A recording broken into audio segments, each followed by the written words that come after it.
Hi guys, welcome back to IamCasa. Today we discover Blancpain's heritage with the Villeray collection. Buckle up and watch the video.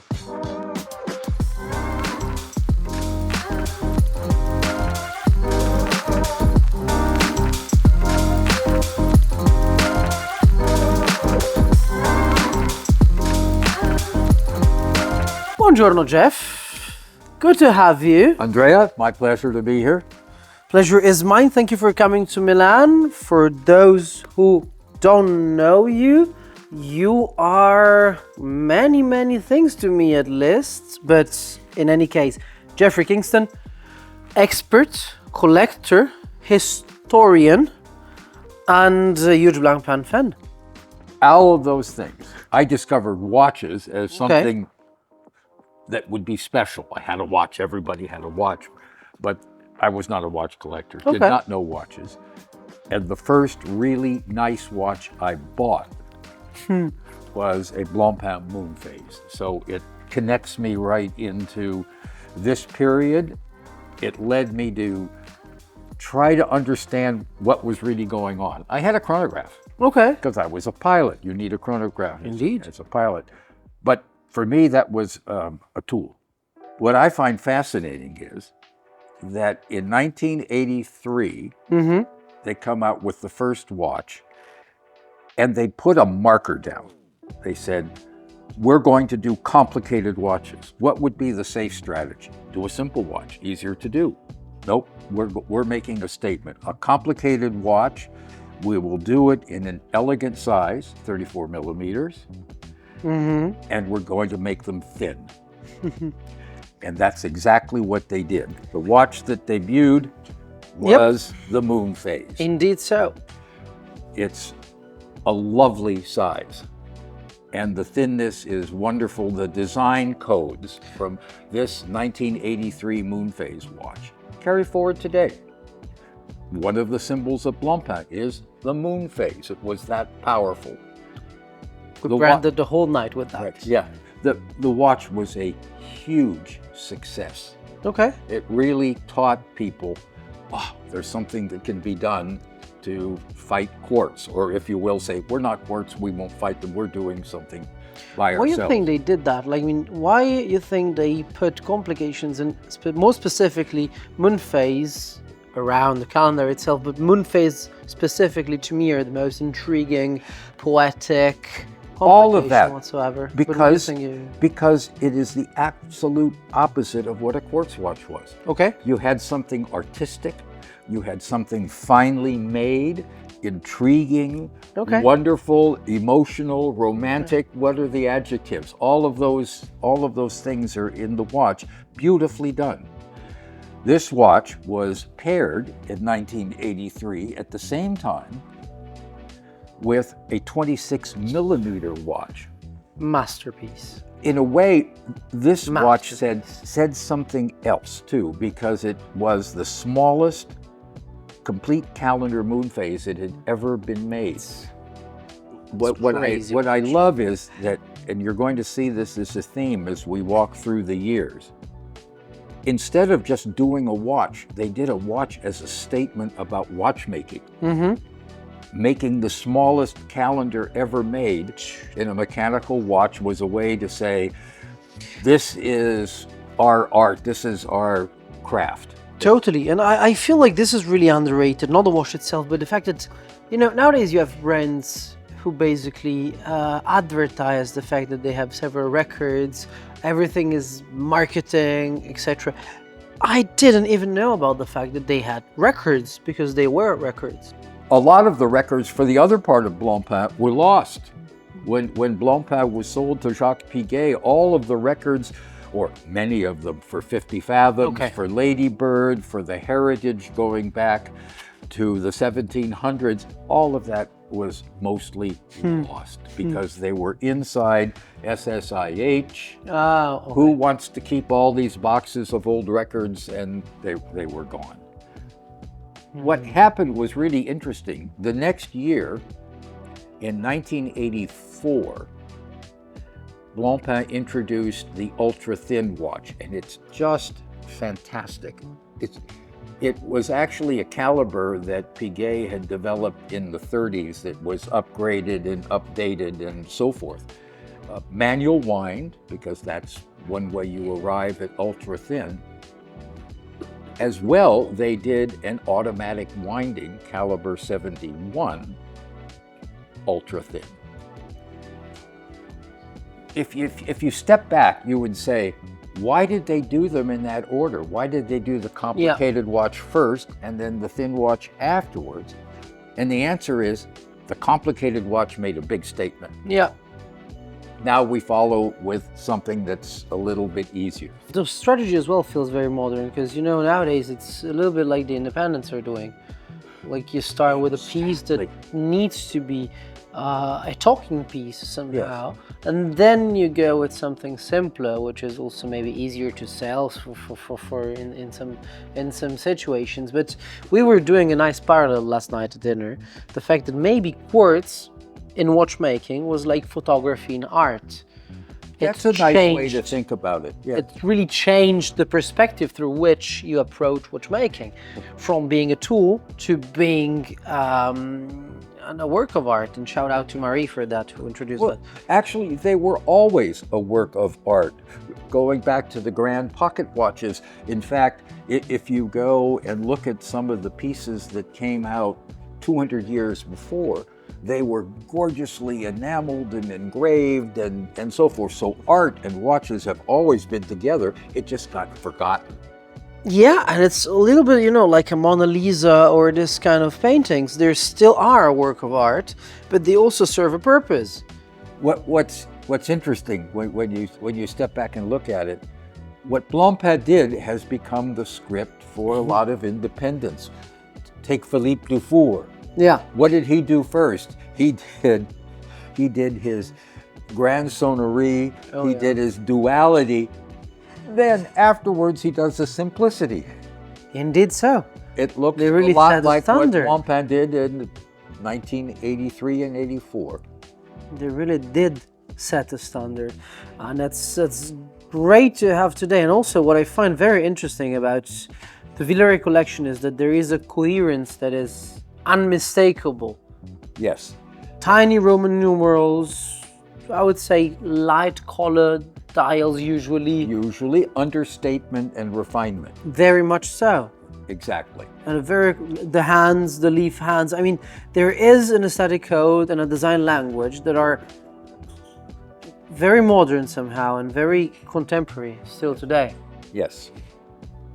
So let's move on, because this is a period of incredible energy. It's like there was pressure building up inside Frédéric Piguet, which is what Jacques Piguet's business was called, to do so many things. So we've worked our way to 1984. Okay. 1986 comes the next complication, a perpetual calendar. We have two watches in front of us. The original 1983 Perpetual. Interesting, it's not easy to use, but this happened a lot in this period. Perpetual calendars done without a leap year indication. Yeah, very often. And there's people liking them better. Yeah, except that when you want to set your watch, if it's run down for a very long time, relax, sit in a nice comfortable chair and be prepared to spend an hour getting the watch set to where the leap year is and so forth. But this is the first version, Perpetual calendar, keeping again with the philosophy of being thin. With a two-step. And elegant, 34 millimeters. Very shortly thereafter, they evolved the Perpetual calendar, and we have the evolution here with a new calendar plate that included the useful feature of the leap year. As you know, I'm pretending to look at them because I know this watch is pretty well, and this watch specifically is the whole reason why we're here today, I guess, because this is the watch that brought me into Blancpain.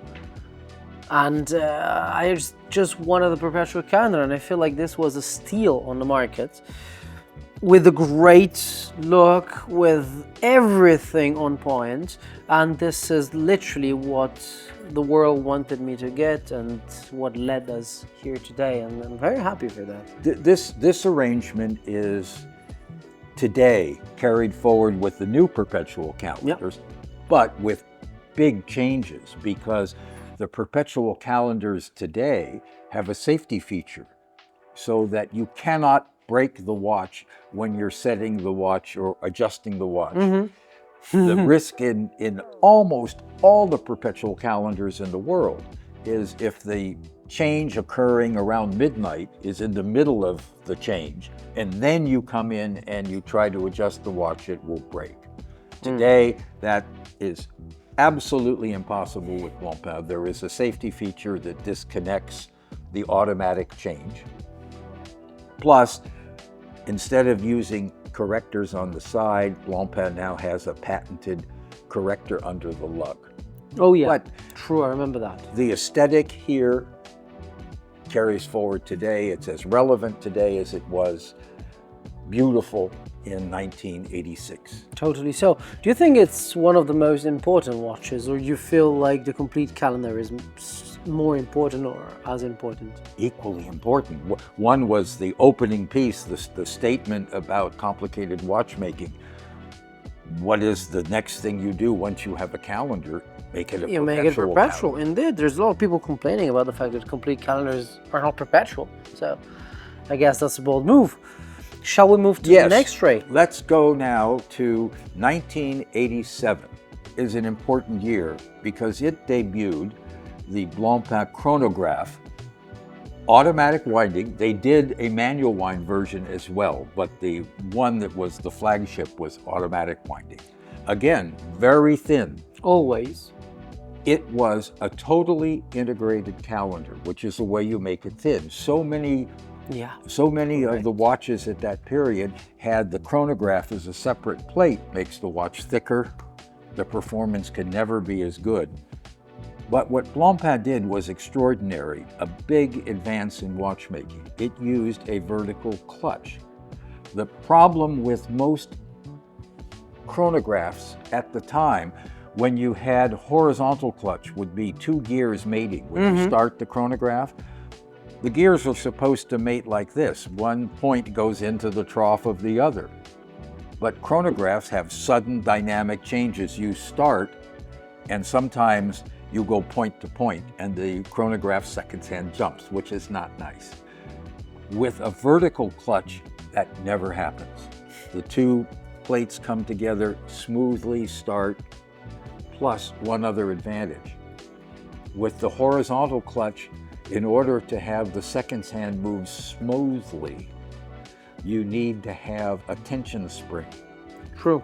So that the precision is lost when the chronograph is running. With the vertical clutch, no tension spring.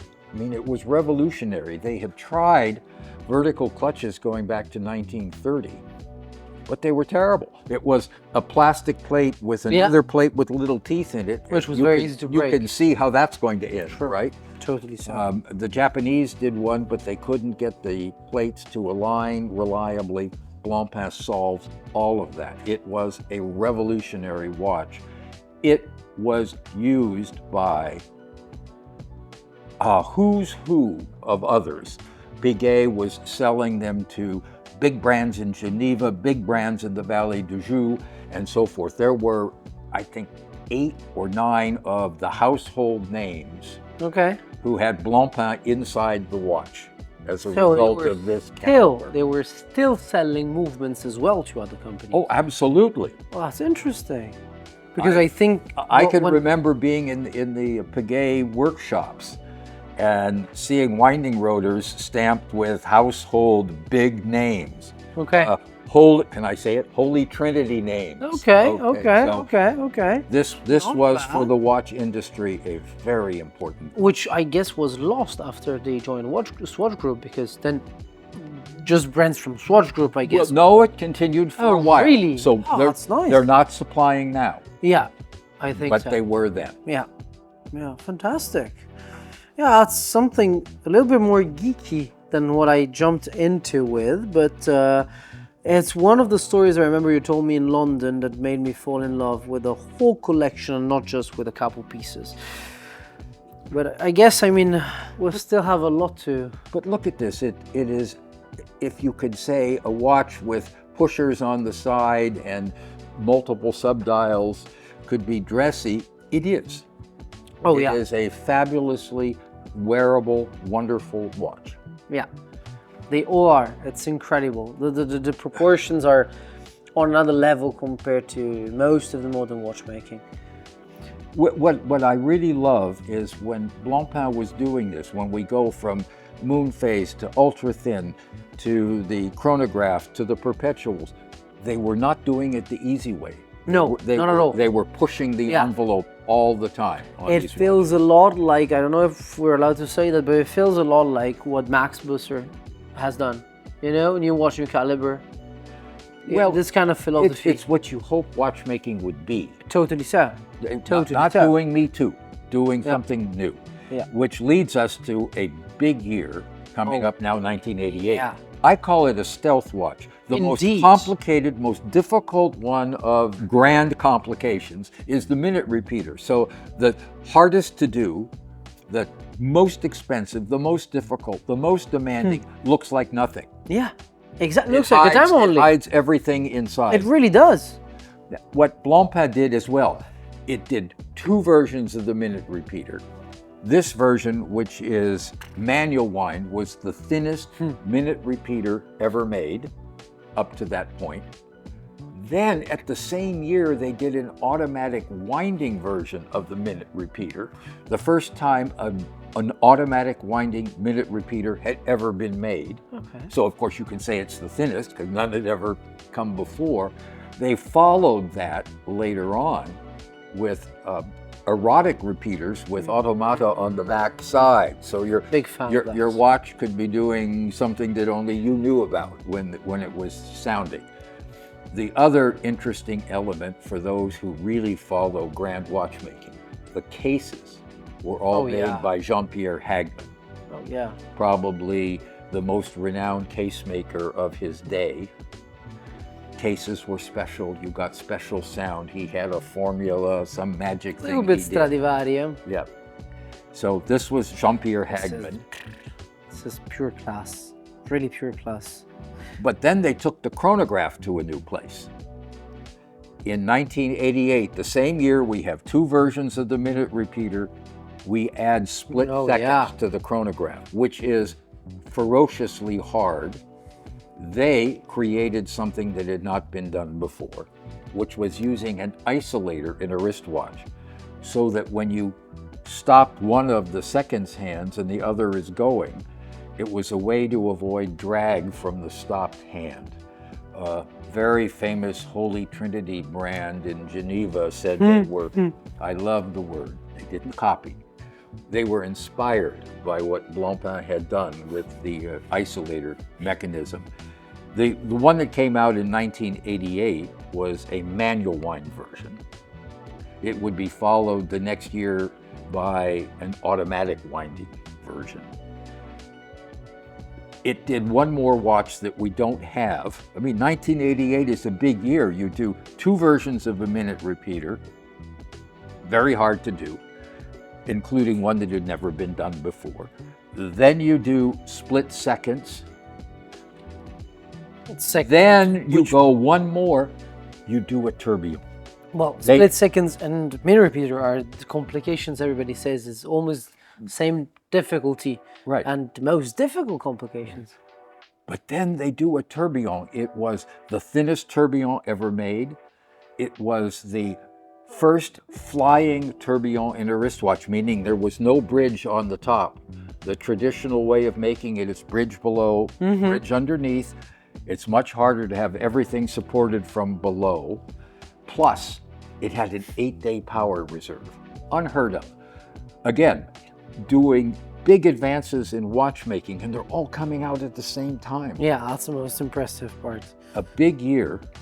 So we work our way out now to 1989. We don't have those two watches here, but we'll talk about them. in 1989, they do a perpetual minute repeater, and they do an automatic winding split second. There had never been an automatic winding split second wristwatch ever created. And I guess it was not that first.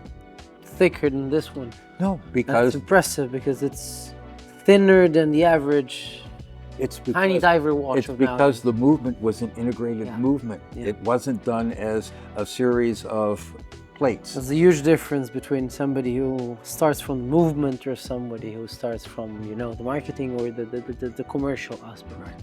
And I think they aligned through, because you told me it was a very successful era in the end. Yes, extremely successful. The next year, we've worked our way up to 1990. Then you get an automatic winding tourbillon. That had never been done before in history. Unfortunately, we don't have that watch here, but now we're going to set the stage for what comes next. Oh yeah, totally. So, which is one of my favorite watches, unheard of. Well, we should start with something we don't have it as a full set. What Blancpain did is they came out first with something they called the 6 masterpieces. Which is what is most famous about Villeray nowadays, I would say. It's the most known story from the Blancpain past, apart from the 50 for that period. It's one of the things really well known. What it did is then it assembled a set, sold as a set in platinum, with ultra thin, with the classic complete calendar moon phase, with the perpetual calendar, with the tourbillon, with the minute repeater, and which one are we missing? I'm missing one of the watches. Minute repeater, perpetual calendar, split second chronograph. Yeah. Okay, so there were a series of the 6 watches sold as a set. Then, now we drum roll, we go for the big boy, to take now all of those complications from the 6 masterpieces all in one watch. That's incredible. So we take everything that we had in the 6 masterpieces. We start with a split second chronograph. We start then to a perpetual calendar. We do a tourbillon, put in the minute repeater, everything, and make it automatic winding, all in one watch. It was, when it came out, the most complicated wristwatch ever made, and it kept that title for quite some while. Only 30 were made. It took a full year for the watchmaker to make the watch. And this is the last one that Blancpain kept in platinum, an absolute wonderful watch. One of the other complications was ultra thin. Now this is not a thin watch, but considering what's inside of it, right? It's even a small watch if you consider everything. I would say exactly. Nowadays, this is kind of average. Yeah, exactly. So it's a heavy watch, and honestly, I mean, do you know anybody who owns one? Yes. Oh, lucky you. I have a friend who has one. You have one. I don't have one. Would you like one? I would kill. Because I feel like this is really, for me as well, the most desirable watch I can think of from Blancpain. And also, again, it reminds me of a watch that nowadays is very famous on the market, from the Trinity. But this came way before that, and that's... Yeah, this is 1991, so it's way back when. I wasn't even born. What is wonderful is this watch is the inspiration for what Blancpain did in November. It wanted to have a successor to the 1735, but the world had moved on. The minute repeater, lots of minute repeaters had been done. What's the next thing you can do? Grand sonnerie. Sure. With the set. But there are different flavors. The grand sonneries, almost all of them, are with 2 tones. I say ding dong. 2 hammers, 2 gongs. What's the next thing you can do? 4 gongs. 4 tones. You can play a melody with 4 tones. You can play the full Westminster chime, the ding dong, ding dong, ding dong, ding dong, which is infinitely harder than two tones. But Blancpain wanted to go further. What it wanted to do was put in two melodies, something that had never happened in watchmaking, where you could push a button and change from one melody to the other melody. Plus, then one more thing. This watch, as complicated and difficult as it is actually done as a series of layers. Okay. You have the calendar plate on its own, sitting on top of the other parts of the movement as a separate module, which is what the rest of the industry does when it does grand complication. But again, to show that same spirit that we saw in the 80s and the 90s, the new Grande Double Sonnerie was done as a fully integrated movement. There are no separate plates for anything. To the roots. Exactly. It's the same spirit carrying forward. That's amazing. In the same way that, yes, they did the tourbillon, but then Blancpain, I have on my wrist, the first flying carousel in a wristwatch. In fact, the first wristwatch with a carousel, it not only is the first, it's still the only at this point. It's a very interesting system, but we would need another video just to talk about the carousel. The carousel, we spent a lot of time with tomorrow about the carousel. With a couple of friends who were remaking the carousel, as you might have heard, and you might know them as well. But that's not the case of today's video, because I think we have still some watches to discover, and I want to ask you a couple questions, and then we're going to have a nice event tonight. So. Right. So we call them now the rare and wild, a whole bunch of different pieces that were done by Blancpain, some as a special order from some people, some I would put in the category of just because. Yes, indeed. And it's funny because both this watch and what we're about to see today now are things that I think before your London event were basically unseen by the public. And really shout out to your job, to Paris' job, and also to what Subdial helped you doing. I think it was pretty amazing to unveil so much of exactly. There were a lot of times where somebody called up. I was one of those people where I had seen a Blancpain Perpetual chronograph in the window in a shop in Paris. It was in steel. And I knew the shop well. I walked in and I said, do they do it in gold? Yes, they do it in yellow gold. And I said, well, I'm kind of a rose gold sort of guy. Would they do it in rose? Pick up the phone, call. Sure, we'll do it in rose gold. Okay. And I'm sitting in the chair while he's on the phone. And I said, let's ask for serial number 1. Yes. So you have number 1 in rose gold? Yeah. Okay, I didn't know that. Yeah. Lucky you. Okay. So let's move on to in that same spirit to what I call rare and wild. So here we have, I mean, this is a fraction of the special things that were taking place. Mamma mia. I start with the one that I love the most, which is again, ultra thin. Yes. Very, very thin, but with a cloisonné enamel dial and mother of pearl chapter ring around it, which has been guilloched. It's just devastatingly beautiful and very hard to do, because with cloisonné, what you're doing is you're putting in fine wires in place and then filling in the enamel around it. I mean, how do you do that? I don't begin to know. What is interesting is that today, Blancpain does this kind of artwork, métier d'art, in-house. Most will farm it out to a specialist artist outside and so forth. But this watch is fantastic. I mean, it's just lovely. I remember the first time I've seen this, I was really, really astonished by the watch because I didn't even know it existed. And I find this particular type, honestly, of cloisonné, like the subject they chose, to be very childish in a good way. You know, it's the sun with the mountains. Yeah. It's simple yet very expressive. I love this, but honestly, this is on another level. What's interesting about métier d'art today, all of the pieces are bespoke. Okay. Nobody sees them except the person who bought the watch, who ordered the watch. They can't be shown because it's a private thing for the person who made the order and who owns it. So in a way, they just all sit quietly hidden away with one person. But it's happening today with all kinds of artistic crafts. Wow.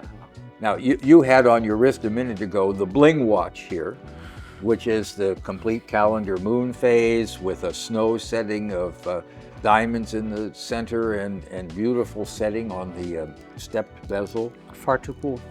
Far too cool. Then you have 3 different watches here. Now, my favorite is a watch that honestly could go into the collection tomorrow with no change. This was a prototype, never produced. Okay. A lovely thin watch with basically today's, how can I say it, most popular color, a salmony, slightly brown dial. Just lovely piece. Yeah. Still with a date. Didn't believe that. Very nice. This really feels like a watch I could go in a boutique now and buy, apart from the thinness. I think you could put it in the boutique and sell lots of it. Oh yeah, they would.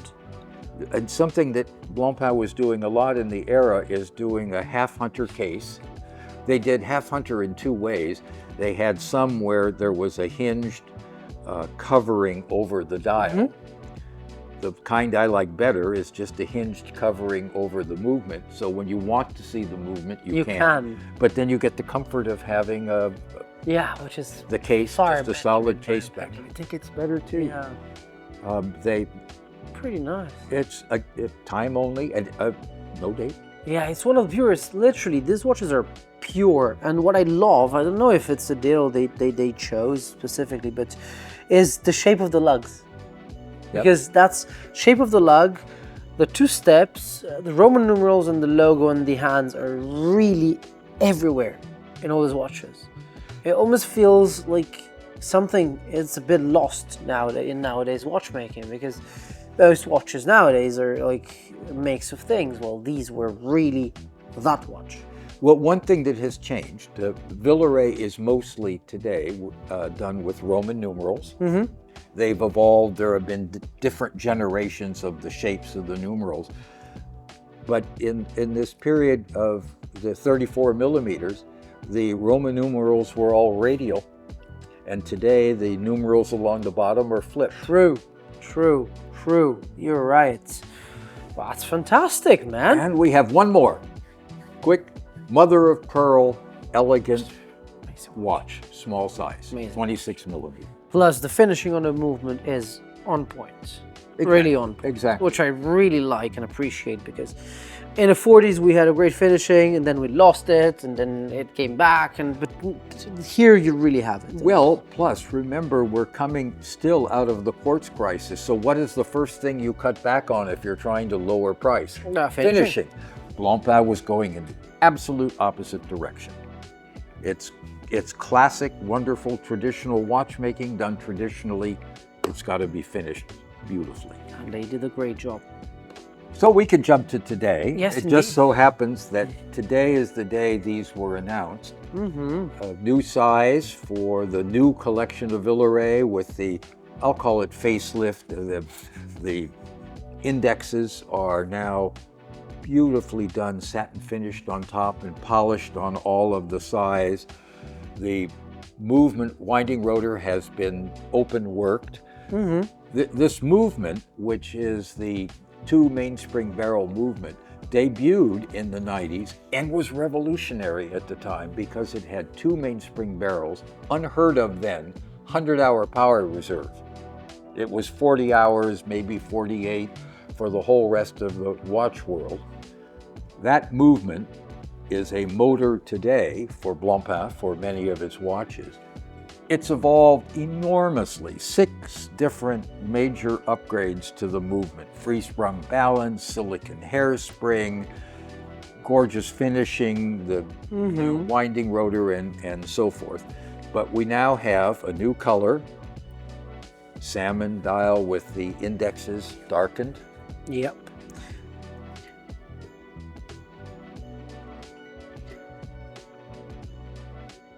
We have Opalant. But yeah, I know the story that this is the first time it's introduced, right? Because Blancpain has always had a white dial and not an Well, Ballon. it's had Opalant in the gold watches. This you is always know one Opalant thing in more, huh? steel. Ah, okay. Now it's a different thing. Okay, fantastic. I want to try them on. And There's yeah. one nice thing about the watches which is new, quick release Yep. for the straps, not only at the lugs, but also the with the buckle. buckle. So That's- if you want to that's a change your good move. strap, you can do the whole thing keeping your buckle without having to buy another one. That's a good move. But I think we're really covered basically every watch and step in the watches. But I have a couple last questions for you before Okay. letting you go and jumping with our crowd who's gonna arrive very soon. And my question is, how come you got so close with Blancpain? Because you really are a fan, and I remember meeting you. You remember it at the manufacturer visit. Yes. And you were not introduced, and I think it was the best experience ever because we didn't know who you were, and you jumped out saying, "Actually, this is also an adding information in any sort." That was really interesting. How you got there? Well, I think we talked about that at the beginning when I discovered watches as Yeah. a passion. It Yeah. was a Blancpain. And that's what linked you. Exactly. You never left then. Never. You I started and started never there left. and never left. I see that these watches are super underrated nowadays on the market. They're super, I mean, I would They're say getting- tragically underrated. tragically, yes, but they're getting back on track, especially with the recent Philips sale. If you've seen the erotic minute repeater really like came through, honestly, $200 and more $1,000 was a So nice figure. we're seeing that people are waking up to Yeah. how wonderful these watches are. The other thing that is wonderful is that we have Blancpain when Mark Hayek comes in, discovers the 50 fathoms and takes it from nothing because it just was completely forgotten in the 80s and makes it a pillar of Blancpain. And so much energy went there that people forgot that complications and Villeray and so Very forth true. were around. It Very was just true. overshadowed by all of the work going into the 50, but it was still there. So you had the carousel, you had a 12-day tourbillon, you had the correctors under the lugs, you had 8-day power reserve, triple barrel movements, all of the things going on, and people weren't seeing it. Yeah, plus I discovered recently this morning that Blancpain was also the first manufacturer to be owned by a woman, which nowadays is a talking thing and it's a marketing thing and it's also an important and interesting thing. And thanks to this information we're gathering today, I think the brand could have some more traction, which is really, really hoped because the watches are incredible. I'm not biased, you know, I bought the watches. So where do you think it's best to find A, the watches, and B, the informations? Oh, Even more B than Yeah. A. yeah, it's, you know, there are some people, we met them in London who have Yeah. just, they dove into these things. Oh, and yeah. They're finding them. They're finding them. So you have to be dedicated to it, and they're starting to show up now. So this is a wonderful time to buy these neo-vintage watches and a lot of other Blancpain watches. Okay. And which Villeray would you buy as your first watch if you would be a guy my age now? You a chronograph guy or you Okay, a calendar okay, guy? okay, okay. Do you love tourbillons? Okay, You know, it's okay. sort of pretty much I feel that. I feel that. what floats your boat, I Yeah, guess. totally. Because literally there's something for every taste Yeah. possible. Well, Jeff, amazing. Thank you for uncovering and making me discover a bit of the story of the brand.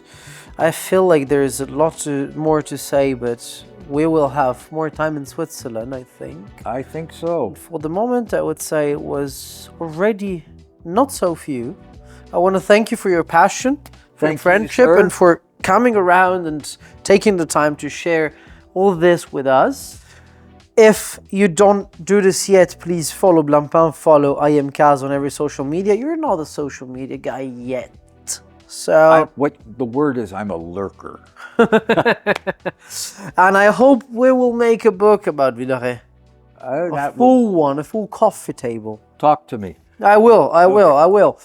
Thank you for watching. It was great having you. Leave a comment with your favorite watch and what you know about Blancpain or what you didn't know about the brand. And see you in the next video on IamCasa.